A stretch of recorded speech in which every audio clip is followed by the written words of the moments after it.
Good morning and welcome to Morning Coach Today. I am so glad you're with us. As you know, my name is JB and I'm super excited this July 26th, last week of July of 2021, to get together and talk a little bit this week about doing the work. I got a good one. I know, we're all about lifestyle. That's what I've always been about, really about finding a way to work less. But today, I want to go into the reasons why we need to do a little bit more work. And I'm super pumped because we've got a huge week planned for you. We're going to have a lot of fun finishing up Rocket Fuel, our book study of the month.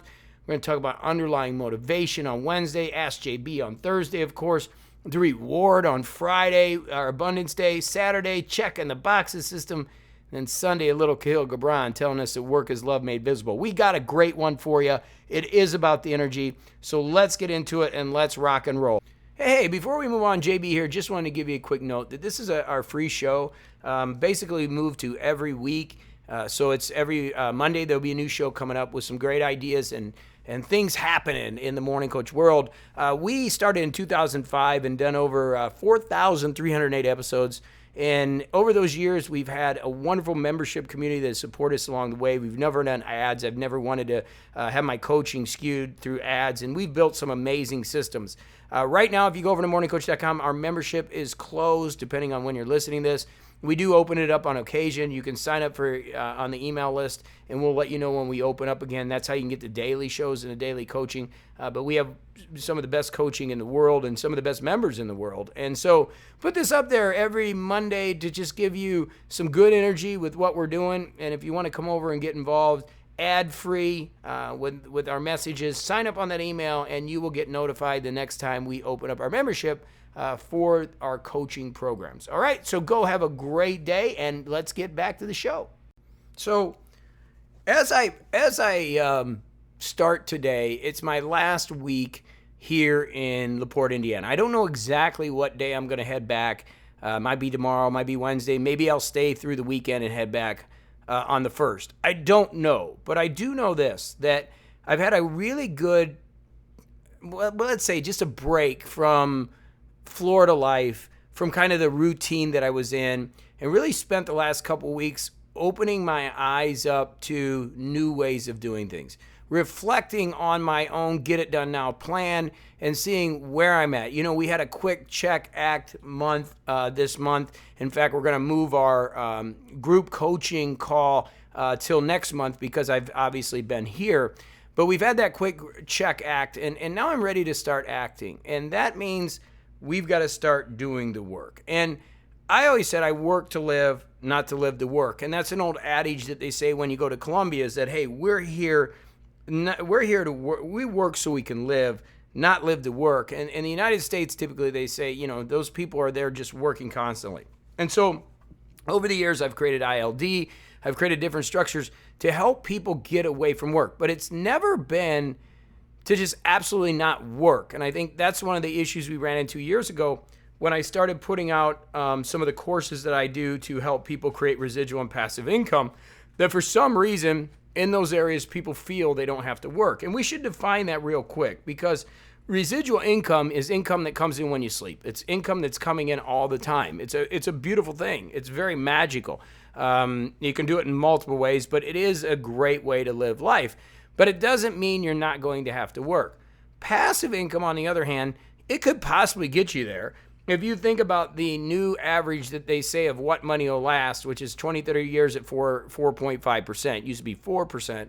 If you have about $6 million in the bank and you invest it wisely with the proper financial broker who gets you a 4% return, a little bit higher than that, maybe let's say 5% with fees, you're going to be making about $200,000 a year just on those investments. That's livable, right? Specifically if you own things and you're doing good. So passive income, yes, there is an opportunity to do things without working much, and that's passive income. And that's if you've inherited or built a business that has generated 6 million, 6 million plus.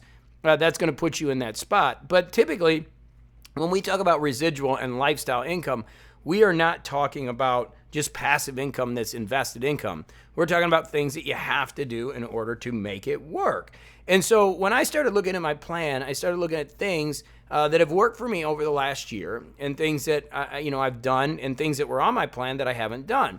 And so a couple of those things were, and you've heard me say this before, communicating better via email, the blog, doing those things, which I've never done. I've never done much blogging, but thanks to Karen and her team, we now have somebody helping us overseas who's actually taking some of my content, putting together, and really building up a blog, which is great. It's better than me doing it. But still, there's an aspect of some of the new technology that I've got that's helped me with my writing that I need to start doing more work. And so when I talk about doing more work, it means that sometimes you have to actually put the work into the plan.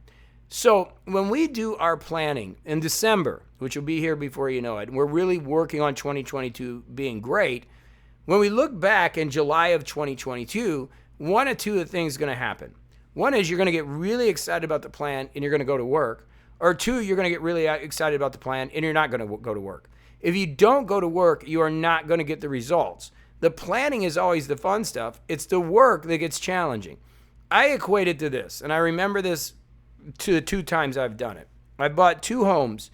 In 2 homes, I said, I'm going to remodel. And I spent over and above what I should have in both those homes. But more importantly, what happened is I got in there and started working on them and had the excitement and the vision to see what the house was going to look like. And then once I got going, I realized what of a burden I had just put myself into, how much work I was going to have to do. And the only way that I could reach my vision in those homes was to do the work or hire somebody to do the work. And so the aspect that I want to talk about this week, and specifically it's a little bit geared towards me, I'll be a little selfish, as I get going home, it's time to go to work. There are a lot of things that I need to do, and there's times that you got to start making things happen. Now, again, going back to our original statement, I work so I can live, not live to work. So in my workflow over the years, I have worked 7 days a week. Now, that sounds crazy, like you've worked 7 days a week. It hasn't really been work, right? Saturdays, I'll get up and do the coach cast. Sundays, I'll get up and do the coach cast. That's what I mean by work. Fridays, I typically don't work, but I do the coach cast. Wednesdays, I'll work in the fact that I'll do the coach cast. But I've taken the rest of the day off. I've taken the rest of the work day off. So basically it's, 20, 30 minutes in the morning. I'm changing that structure a little bit in that I really don't want to do stuff on Saturdays and Sundays. Now, this is going to be challenging for me because even the coach cast I don't want to do on Saturdays and Sundays.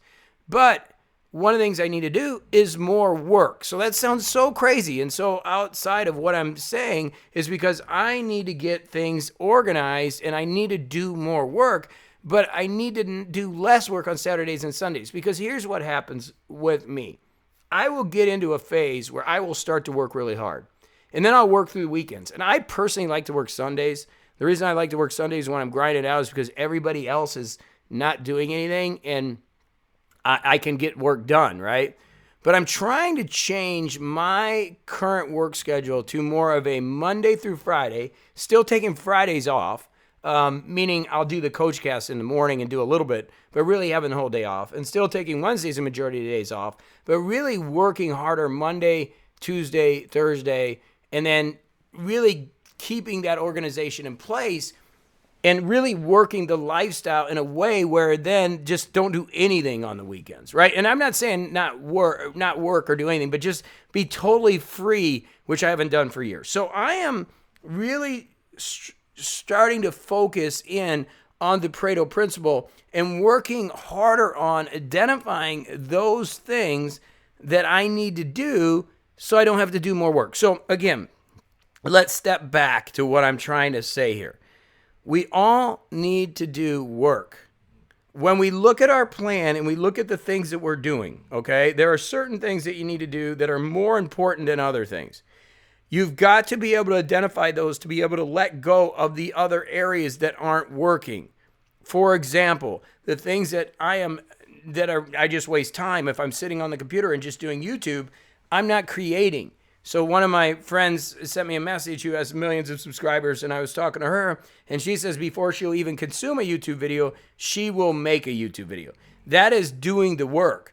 Most people, we get stuck in this grind and we're wasting a lot of time. Corporate, for example, is a good example of that. I mean, I remember when I would go to work in corporate and I would just sit behind the computer and waste time. When I talk about doing the work, specifically with what we're doing, it's about figuring out what days you're going to do the work to create the residual and passive income that will change your life. Once you have in place, what is the work that you're going to do? And that goes to the Sacred Six stuff that we're talking about in the Get It Done Now plan of what is really important for you. And so when I look at my plan up until July and I take my break and look at the things that I should have been doing, again, the shoulda, woulda, coulda, the blogging, the writing, the YouTube videos that I kind of laid off, as I built Get It Done Now, some of the marketing stuff, the creation of my new programs and the creation of things that I've been doing, I am able to get pretty lazy because I'm at an income level that I've got some comfort, right? And things have built for me, but I'm not motivated, and that's what we're going to talk about Wednesday, to do these other things, to finish the books, to get on the blogs, to do the things that I need to do and really do the work that's going to take it to that next level. Not only about just doing the work, but the motivation to do the work, realizing that it's not so much about the financial reward right now. It's more about the contribution and really focusing on the contribution of it and going, okay, well, why am I not getting these basic things done, even though in the scope of things, and I think it's important to discuss the scope of things. In the scope of things, I don't really need to do them, right? And so a lot of people that get into lifestyle businesses or have a business and are looking for lifestyle, I think that's two important equations that we're going to start discussing a lot about people that want a lifestyle business as I have, where I can do what I want when I want, or people that have a business and are looking for more of a lifestyle, ideas on how they could take Fridays off, right? Or how they can play more golf. Either one of those. The idea is to be able to identify core things that we need to do and then be able to do them. And then look at why we are not doing them as you come 6 months into the year, 7 months in the year. Why are these things not getting done? Why am I continually talking about them not getting done? Well, number one, they don't need to get done. The need is not there. The business is running. There are things going great. The need is not there. So as I always tell everybody is that we got to look deeper into the why of why you're doing it and understanding the reason. So for blogging, for example, one of the things we're working on is clarity of message. If you've been to our website and, I don't know if you've been there in a while, but if you haven't been in a while, we've got a quiz on there and it's pretty cool. We've shut down membership. I'm not even selling right now, but it's kind of a confusing message. And so when you're blogging, you kind of want to have a singular purpose, a singular message that you're putting out there. And one of the things we're moving into is now that we've got the productivity set down and we can help people with productivity, my next thing that I really want to move into is really the idea of helping people build their lifestyle business or helping people that are in business build their lifestyle. It's just what I'd love to do. So the messaging has to be clear. So when it comes back to doing the work, for me, I'm a results-oriented data person. If I know subconsciously that I'm doing something that might create a mixed message and it's not going to work, quote unquote, then I'm not going to do it. I had the same problem with math in high school because I was like, why am I learning trig? I will never use this. I'm not an engineer. This is stuff that I'm never going to use. And so I had a really hard time doing the work in high school because I was like, I'm never going to use this stuff. Why am I even learning it? So we've got to dig in to really understand, and this is why I went over Get It Done Now so hard with you and put the belt system together. We've got to understand where we want to go. That's the first step. The second thing is we got to understand it's going to take some amount of work unless you inherit $5 to $6 million. But just put it out there. It's going to take some amount of work. And even if you inherit that money and you have more money than you know what to do with, just sitting around and doing nothing is not going to create energy and create the life that you want. I can tell you that right now. I know you're saying, let me try that. Give me $6 million. Let me try. I get it. I do. But it really isn't because we are creators at heart. So we've got to understand in order to create the lifestyle or in order to build a business that gives us more lifestyle, we've got to analyze and understand that we're going to have to work. That's the first thing. And then we're going to have to figure out what that work is. And by understanding what that work is, we can start to do it day by day. And the reason I'm doing this CoachCast today is because I'm getting ready to go back to Indiana, and I'm analyzing, organizing my work. I'm organizing what I need to do on Monday, what I need to do on Tuesday. I'm getting my Sacred Six. I'm building my checklist. We'll talk about checking the boxes. And I'm like, I got to get up a little bit earlier. Why? Because I've got to structure a message. I've got to get the message out. I got to get the blogs out. I got to get the writing out. I got to get the books done. The things I've been working on for months and months and months, but I haven't had the motivation or the reason to do them. And now I do. And we're going to talk about that on Wednesday at depth, that understanding what is that driving factor will get you going. Now, here's the key. The last part of this. As we get into the motivating factors, there's one thing that will get you through without motivation, and that's discipline. That's discipline. And there's some areas that I've lacked discipline. Why? Because I didn't need it. I didn't need it. So I haven't been disciplined. And that's the problem with comfort. The problem with comfort is if you don't have motivation, you won't get it done. And the beauty of discipline is then you don't need motivation, you'll do it. But we still need those motivating factors. Discipline is one of those very challenging things. But we're going to work together to do this. And we're going to really put together some work plans that are going to help you get to where you need to go. And that's what we're bringing. But just realize in life, you need to do the work. And as we're going to talk about Sunday, work is love made visible. Work is not a bad thing. We work, or I work so I can live. I don't live to work. And that's the big difference. So let's structure it. Let's get organized. And let's figure out this week what your workflow is going to be. All right. I love you. Go do it. Do it. It's going to be a great day. And I'll see you back here tomorrow morning right here on morningcoach.com.